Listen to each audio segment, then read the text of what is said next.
Después del éxito que representó el primer especial de My Little Pony, se podría suponer que esta no sería la última vez que veríamos a nuestras queridas burras de colores.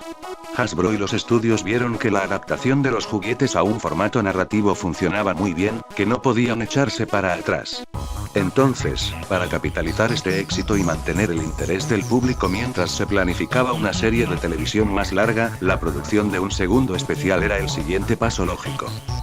Entonces, se pusieron manos a la obra para la creación de este segundo especial, para llegar a más audiencia, promocionar sus juguetes, y ganar un buen billetito.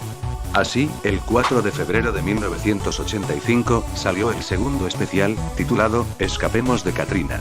Llevando consigo, un especial malo como ella misma. ¡Es una gran cagada! ¿Y qué quieren que les diga? Si bien el primer especial tenía varios defectos que lo alejaban de ser algo bueno, mínimo tenía aspectos suficientemente destacables para que fuera algo por lo menos decente, y digno de ver por el público. Aparte, de que se podía perdonar varios de sus defectos, teniendo en cuenta que es el primer especial de toda la franquicia. Por lo que era comprensible que se cometieran errores, y uno supondría que para la secuela, corregirían estos problemas y mejorarían los aspectos que salieron muy bien. ¿Verdad? No. Como vieron en el título, este especial, no solo no mejoró nada de lo anterior, sino que empeoró los aspectos positivos que funcionaron. Así que bueno, supongo que llegó el momento de que explique mis razones del por qué considero este especial terrible y un bajón en comparación del anterior. Empecemos. El especial tiene dos tramas diferentes. La primera sería que los ponis hacen una fiesta para celebrar el regreso de Megan al mundo pony. Y la segunda y más importante, es que un nuevo enemigo intenta capturar algunos ponis, cuando sus antiguos esclavos, escaparon. Entonces Megan, con ayuda de sus amigas ponis, buscarán solucionar este problema. Luego de contarles las tramas, pasaré a comentar los pocos aspectos positivos que encontré en el especial. Primero hablemos de la animación, que en general, es la misma que en el primer especial. Por lo que tiene todo lo bueno del anterior, pero tengo que decir que aún así, no logra superar a su antecesor. Si bien el especial está bien animado, no logra tener secuencias bien animadas, como se vio en el primer especial, aunque esto no es un problema de este especial. Lo que sí podría criticarle, son algunos errores de dibujo, como en estas escenas. Y no sé si solamente soy yo, pero el diseño de Megan es raro. Más en específico el cómo diseñaron su cara. Simplemente cuando la veía, parecía una muñeca, por ese diseño de los ojos, que le queda muy raro. Personalmente, me quedo con su diseño anterior, que al menos parecía una niña dentro de todo. Pero en general, a pesar de estas deficiencias, la animación está bien, aunque no logra superar a su antecesor. En cuanto a la música, pienso exactamente lo mismo que el primer especial. Son canciones que tienen una buena letra, el ritmo y las voces están bien cantadas, sobre todo en inglés. El problema era, que muchas de estas eran innecesarias y no le daban mucho aporte a la historia. En este caso, la única canción que sentí que entraba en esta categoría, es la canción, No nos tomemos una siesta, aunque al menos admitiré, que me gustó lo que quiso intentar hacer de forma inversa, pero aún así, es la más innecesaria de las tres. Luego está la canción, Vestidos como un sueño, que cumple y ya está, como la típica canción al final del especial. Y luego está, Los buenos viejos tiempos, que es la mejor de las tres, no solo por las buenas actuaciones y buen ritmo, sino que es la única que aporta algo de historia, sobre los nuevos personajes, mostrándonos más de su pasado y dándole más trasfondo, pero eso lo hablaremos en un momento. Por ahora puedo decir, que las canciones cumplen su función, nada súper memorable, pero es aceptable dentro de todo. En cuanto a los personajes, nuevamente solo hay dos que destacaron sobre el resto, pero en esta ocasión, solo son decentes como mucho, ya que tienen defectos que los aleja de ser buenos personajes. La primera sería Megan, que a pesar de tener un diseño todo muñequín, la verdad que como personaje, es una mejora en comparación de su anterior aparición, primero porque su presencia tiene sentido y no sale de la nada, porque te explican el por qué está presente ahí. Segundo y más importante, el rol que le dieron. Me gustó cómo se desenvolvió este personaje actuando como alguien maternal y protectora, con los ponis bebés. También ayudando a otros ponis que pasan por un problema, como a la pony bebé, Moondancer y a Sundance. Mi problema sería que no contribuye a la trama principal. El único aporte significativo fue salvar a los ponis de la tormenta de nieve usando el Deus Ex, quise decir, el amuleto del arco iris de luz. Pero la verdad es que, no es hasta el final donde ella participa en la trama principal, y lo peor es que ella no resuelve el conflicto. Sin mencionar que esto fue provocado por una decisión muy cuestionable por parte de Megan, pero ya hablaremos de eso más adelante. Pero, en general es un personaje decente, y que al menos representa una mejora, en comparación a su anterior aparición. El otro personaje decente es quise decir Re. Sí, por segunda vez, el secuaz del villano termina siendo mejor que el mismo villano. Aunque no es un secuaz, por así decirlo, sino el esposo de la villana. Y bueno, el personaje está decente, tiene una personalidad torpe e inocente, que lo hace gracioso, pero al mismo tiempo, cuando la situación es seria, el tipo toma cartas en el asunto, aunque se entiende el por qué no lo hace seguido. En general, Red es el personaje que mayor participación tiene en el especial. Sus acciones y escenas influyen en la historia, tiene un pasado lo suficientemente interesante que le da más trasfondo al personaje y hace que entendamos el por qué no detiene de inmediato las acciones de su esposa, pues teme perderla y por eso le sigue la corriente e intenta ayudarla, pero el personaje al final entendió que no puede seguir tapando las fechorías de su esposa, y decide confrontarla. Y él mismo pudo solucionar el conflicto principal del especial, y a pesar de que tengo mis quejas con la conclusión, al menos admitiré que fue bonito ver una conclusión satisfactoria de Re. A pesar de que me hubiera gustado ver más sobre el personaje, sobre todo de su pasado, en general está bien, y por consiguiente, es el mejor personaje del especial. Pero ahora, es momento de hablar de los puntos malos del especial. En primera, volvemos con el ritmo. Si bien, no es tan atroz como el anterior especial, ya que al menos, se puede entender lo que sucede y toman su tiempo para que ocurran las cosas, lastimosamente, el especial tiene varias tramas que no logra ejecutar de buena manera. Debido a lo apresurado del ritmo. Los ejemplos más claros de estos, es la trama del Sundance, que en teoría, es un conflicto interesante, pero que no le dan el suficiente tiempo para desarrollar de forma apropiada, siendo que pudo tener su propio capítulo aparte. El pseudo conflicto de Mondancer, que solamente sirve como puente para el conflicto principal, incluso si la razón es absurda. Y todo el acto final, que es donde más se nota lo apresurado a 180 grados, pero eso, lo hablaremos más adelante. Simplemente a pesar de la mejora, el ritmo sigue siendo malo, perjudicando tanto la trama principal, como las secundarias. En cuanto al entretenimiento, logré así de simple. ¡Me aburro! Como dije anteriormente, los héroes no intervienen hasta el final del especial, y como sus tramas son apresuradas o nada interesantes, hace que el especial sea muy aburrido de ver. Lo único que me mantuvo interesado es la parte de los villanos, que también tiene cagadas, pero al menos avanzaban la historia, y trataban de hacer algo, pero lastimosamente, es un especial que no es muy interesante de ver, y tampoco sirve de entretenimiento, pues si bien, hay momentos que me sacaron una sonrisa, el humor lo sentí muy seco e inexistente, en la mayoría de casos. Hablando de los personajes. Madre mía, los personajes. No voy a hacer de la vista gorda, que la mayoría de personajes establecidos en el primer especial no estén presentes.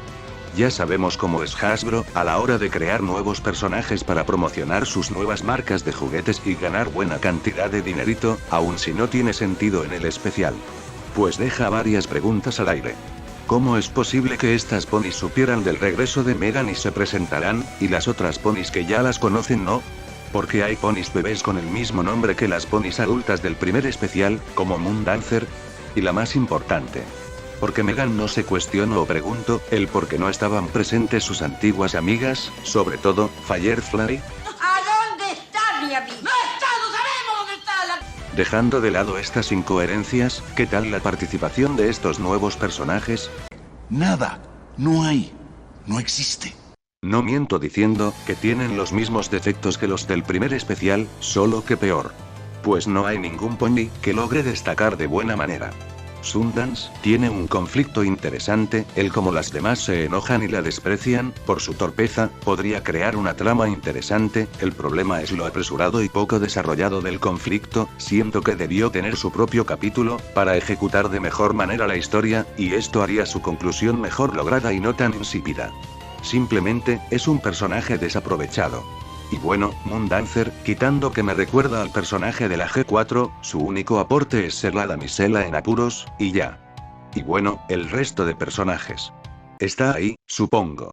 ¿Qué quieren que diga? Son personajes olvidables, que no tienen ningún momento para destacar, y que no tienen algo interesante que los defina. Parece que todas tienen la misma personalidad, y solo las voy a recordar por cómo trataban a Sundance. Literalmente, solo voy a recordar a estos personajes, porque se usaron para futuras generaciones, como Surprise, o Posey. Y bueno, Spike, lastimosamente entra en esta categoría. Pues no aporta en absolutamente nada, incluso, lo dejan en segundo plano, casi no tiene presencia, lo que demuestra que ya desde la generación 1, los productores no querían mucho a Spike. Otro problema, es el cómo tienen que forzar los eventos, haciendo que los personajes actúen de manera estúpida. Como por ejemplo, que nadie se cuestione la tormenta de nieve que pudo causar varias catástrofes. Y la peor de todas, el por qué Megan le daría a una niña de 4 o 5 años, un objeto tan poderoso y peligroso como el amuleto del arco iris. Toda esta mamufada, fue para crear el conflicto del especial. Pero estos problemas, no solo son para los héroes, sino para los villanos presentes. Los Buzzwollies, son personajes que no entiendo el por qué están en primer lugar. Pues su aporte en la historia es nulo, ya que si los quitas de la historia, nada cambiaría. Pues el especial pudo empezar con la villana queriendo capturar a los ponis para convertirlos en sus esclavos y ya está. Y si bien ayudaron al final del especial, esto trae un problema que comentaré ahora. En cuanto a su personalidad, la mayoría se caracterizan por ser torpes y tontos, a excepción del morado, que es el que les da a entender a los demás de este lugar tan peligroso, pero lastimosamente, son personajes molestos e intrascendentes, que crean otras preguntas al aire. ¿Por qué tuvieron que esperar para escapar de ese lugar? ¿Por cuánto tiempo estuvo abierto ese lugar, y por qué no lo cerraron, así no había escape?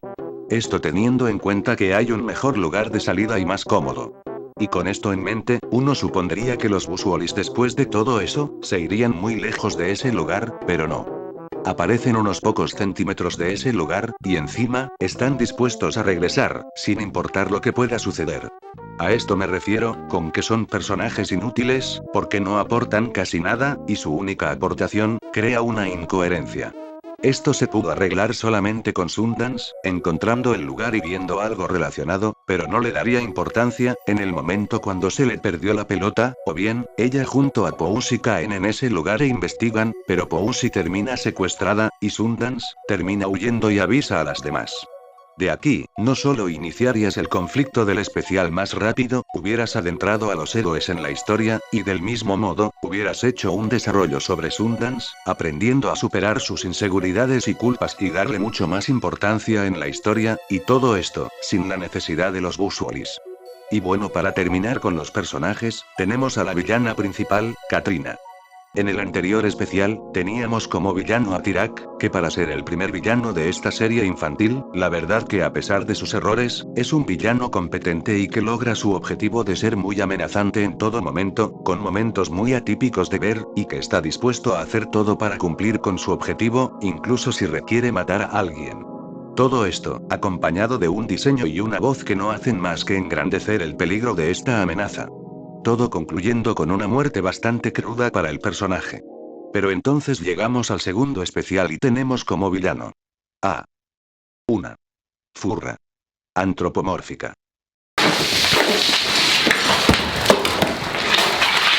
Bueno, dejando los chistes de lado, Katrina me parece un villano que tiene un concepto interesante, pero su ejecución manda por la borda eso. En cuanto a amenaza, si bien puedo destacar algunos momentos, por el resto del especial, es un personaje que no te puedes tomar en serio, porque incluso su esposo la puede derrotar. Y en cuanto a carisma, la verdad que en mi caso, no me produce nadita, no hay una escena que yo recuerde positivamente sobre ella. Y en cuanto a historia, creo que es lo más desaprovechado del especial. Puedo reconocer que a diferencia de Tirak, a Katrina sí intentan darle un pasado e historia. Mostrándonos que antes era una buena persona, y que disfrutaba divertirse y pasar buenos momentos con Red, hasta que cuando conoció y bebió de la poción verde, su personalidad cambió completamente. Siendo alguien más cruel y adicta a esa poción. Y está dispuesta a tener a cualquier esclavo y retenerlos para producir la poción mágica. En teoría la idea es interesante. Pues escuchando esta historia, uno puede suponer que la poción mágica, es una alegoría a las drogas y, esta historia, representa a aquellas personas que cambiaron su personalidad al consumirlas. Es un concepto bastante crudo y serio, teniendo en cuenta la serie de la que hablamos. Pero, como dije en mi reseña sobre la mala semilla, lo importante no es el tema que vas a tratar sino, la ejecución.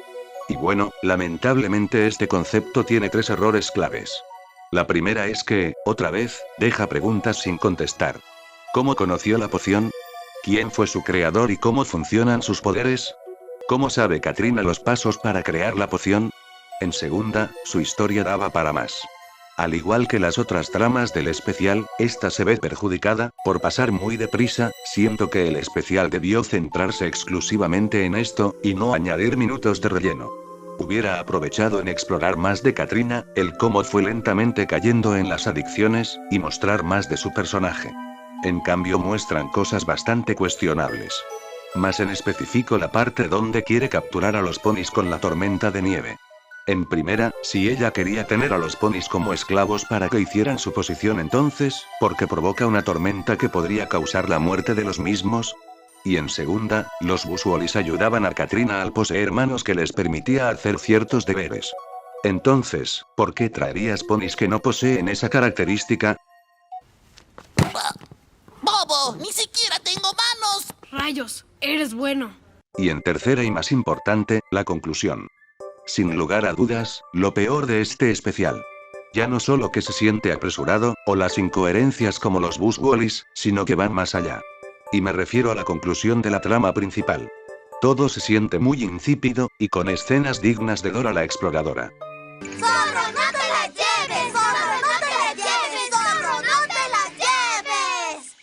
¡Oh, rayos! Como dije antes, el único momento resaltable es ver a Rep confrontar a su esposa Katrina para evitar que cause una desgracia con el bebé Ponji.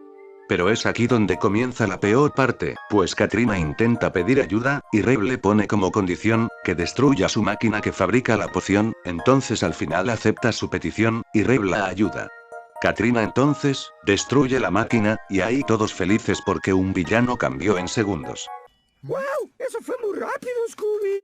Antes que lo digan, no. No estoy en contra de las redenciones, pues hay redenciones que me han gustado bastante, pero también hay otras que son un asco, por la pésima ejecución del mismo. Y en el caso de este especial, es de los malos.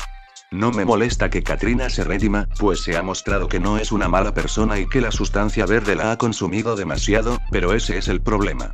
La mayoría de personas que pasan por esa situación, les cuesta una banda superar esa adicción. Hay muchos que recurren a ayudas externas como las reuniones antidroga, porque esta adicción requiere de una considerable cantidad de tiempo para dejarla, e incluso, tener suerte de que no vuelvas a consumir lo que te costó dejar. Mi punto es que el cambio de Katrina fue muy abrupto. La verdad que yo pensé que iba a traicionar a su esposo y seguir teniendo su personalidad malvada, pero no. Cambia para bien, no muestra un síntoma de querer volver a consumir la poción verde o actitudes de agresividad, no. Esto me recuerda a esas novelas como La Roncha de Guadalupe, donde su manera de solucionar la actitud agresiva de un personaje es ponerlo en una situación de vida o muerte como el secuestro, o la muerte de un familiar. Pues eso sentí al ver esta escena. No sentí que Katrina cambió porque se dio cuenta que estaba mal y estaba siendo malo con los demás, sobre todo con su esposo. Sino que sentí que cambió porque no tenía opción, si no iba a morir. Señoras y señores, desarrollo de 180 grados. Por eso digo que la conclusión falla, porque si bien puede ser una conclusión satisfactoria para Rep, para el especial en general y todo el concepto interesante que trato, lo tiro por la borda. Y bueno, con todo lo dicho, está más que claro mi veredicto. Escapemos de Katrina, es un terrible especial. Simplemente sus aspectos positivos no me parecen suficiente para opacar lo malo. Es una lástima porque su concepto tiene todo lo necesario para superar al especial anterior. Pero los errores mencionados anteriormente hacen que no solo sea inferior al primer especial, sino que es un producto que no puedo recomendar, a menos que quieras ver cómo continúa esta historia de forma cronológica o si tienes curiosidad de verlo. Pero en mi caso, por todo lo dicho anteriormente, considero que este es un terrible especial, y un paso abajo en comparación con el primero. Y bueno, hasta acá termina el vídeo, espero que les haya gustado. Les aclaro que esta es solo mi opinión, si alguno no está de acuerdo con lo que dije, no hay problema, puede dejar en los comentarios su opinión sobre este especial, los estaré leyendo. Si te gustó el vídeo, dale like, suscríbete, y compártelo, para así poder ayudarme a seguir creciendo en esta plataforma de YouTube. Sin nada más que decir, nos vemos en la próxima, que tengan un bonito día. Saludos.